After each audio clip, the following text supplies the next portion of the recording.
In today's video, I'm going to show you how to assemble this Greenworks 24-volt string trimmer. The first thing we're going to be installing is this edge guide, and this slots on the bottom end down by the trimmer head. So we're going to slide it on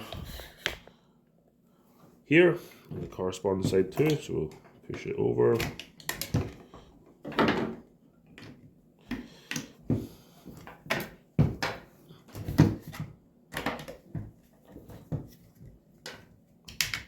Just work it back.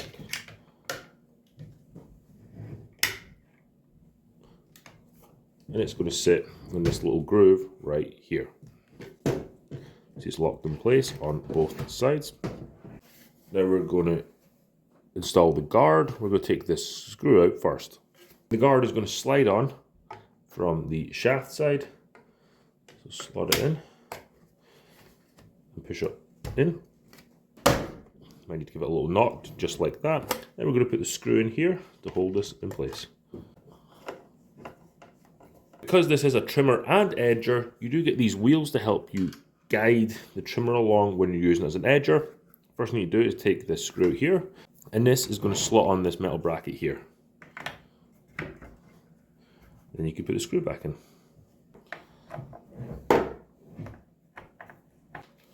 Now we're going to install the handle, and we just need to take this wing nut off and pull this bolt out. And we're going to slot the handle over here. There is a ratchet mechanism, so you can position this depending on how you want to hold the trimmer. So we're going to slot this on, pull it apart a little bit, and it'll seat right there. Put the bolt in. You don't need any tools for this because the bolt gets locked in by the handle. So we'll just turn this until it... See here, the bolt is being held in position by the handle. We can use this nut here, tighten it back up.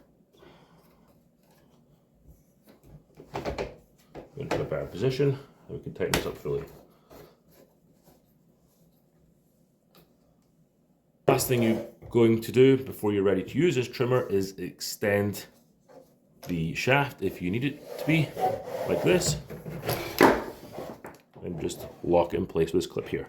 If you want to use this as an edger, you can just turn this around and then use the same clasp to lock that in place, and you can use the wheels now to run along and edge your lawn. And that's how to assemble this Greenworks 24-volt string trimmer. If you want to find out how to rewind the string on this trimmer, you should watch this video here.